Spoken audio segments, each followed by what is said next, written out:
Tell me, how did you come up with the name for Small Moves, Big Life? Yeah. Besides being small and trying to live a big life, my mom always said good things come in small packages. Truly, because that is how the techniques in the book, the principles in the book work, right? It's all about the power of consistency. And we talk about that a lot. And I've seen that in everything I've done in my life, is that every time I want to get from point A to point B, it is not because I did some big, massive, huge life overhaul change. It's because I kept my eye on the prize and I did little things every day to get me to that point. And through that power of consistency, I've seen massive changes both in my life, my friends, my acquaintances, my clients, members across the globe. And so the goal was to take away that fear, right? I think a lot of the times when you think about change, it feels so far away. It feels so hard. It feels like you have to overhaul your entire world. And I'm like, no. You just have to do some small things. And if you do these small things consistently over time and you believe in them, you will see big changes happen. You will live that big life. I've noticed that as well, just throughout my career, throughout my life. There was never one thing that I did that was like a massive shift that overnight something happened. It was just when you do these seemingly unimportant, seemingly minuscule tasks for literally years. That's like, if we're going to look at the physical side of it, that's why taking pictures can be so great, because it's happening, but you don't even realize it's happening. And all of a sudden you look back a year, 3 years, 5 years, and you're like, what in the hell happened? Like, how did I get there? if the me from 5 years ago saw who I am today, they wouldn't believe it. But oftentimes at that point, when in the present moment, you don't even recognize how far you've come. It's hard to appreciate how far you've come. Yes. So it is those very small, very seemingly unimportant tasks done over a ridiculously long time that make the biggest impact. I love that you say seemingly unimportant. Nothing in this book is rocket science. Nothing in this book is like, holy cow, I've never, ever thought I could do that. These are seemingly unimportant things that will absolutely change your life if done consistently. And what I've seen across the board, and I'm sure you've seen the same in our industry, everybody wants like immediacy, right? They want immediate change. They want to look different. They want to be different. They want everything to be different very quickly. And we have very little patience.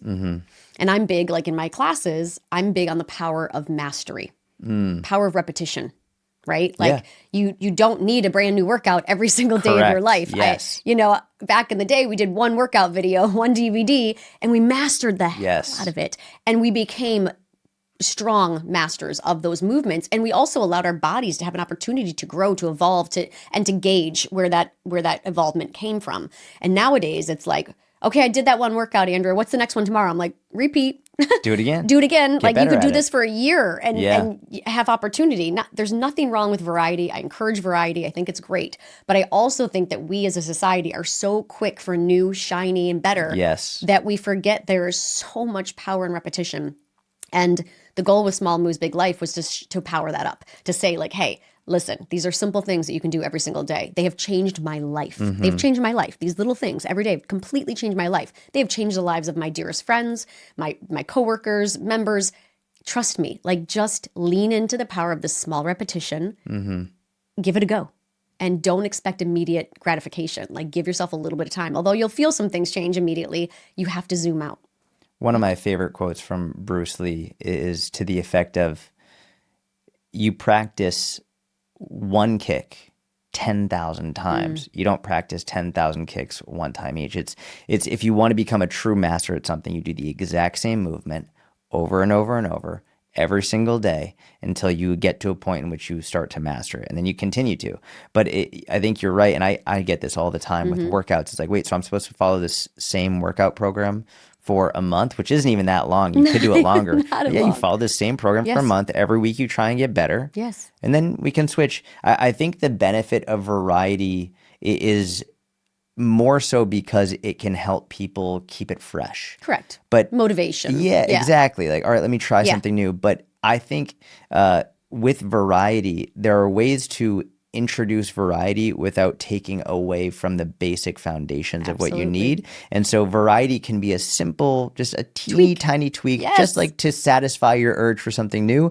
But it's still this. It's a hinge pattern. It's a squat pattern. It's like if you want to, like, instead of raspberries, maybe we'll have blackberries. They're still high in fiber. Like just little tweaks here and there that still allow you to focus on the foundations without just completely throwing everything out for something brand new altogether. And seeing what works. Yeah. And what doesn't work. Yes, if you're that's a great constantly point. changing, you really don't know if your body's responding because That's of a A, great B, or point. C variables, right? Yeah. Like you have to know. And when you just brought up that Bruce Lee quote, that's what we do as dancers. Yes. So as a dancer, man, I mean, how many times did I do a single pirouette, for years until I could do a double pirouette, until I could do a triple pirouette, and you know what I mean? Yeah. That took from the time I was 4 years old, trying it, until the time I was 15 before I Yeah. could hit that triple or quad.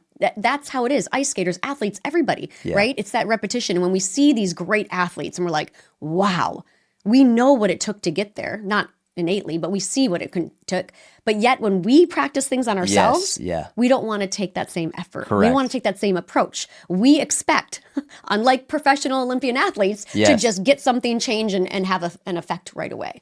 So I think the power of patience and consistency needs to be like something that is embedded from an early age. Yes. And starting to teach our young kids, how to step up and repeat, girl, step up and repeat. Try it again, try it again, try it again. I always think about Olympic sprinters who they'll train, never mind the entire life of training leading up to it, but 4 years for like 10 seconds. I know. Don't you love those documentaries? I love it. It's I amazing. love them. It's amazing. The And mindset.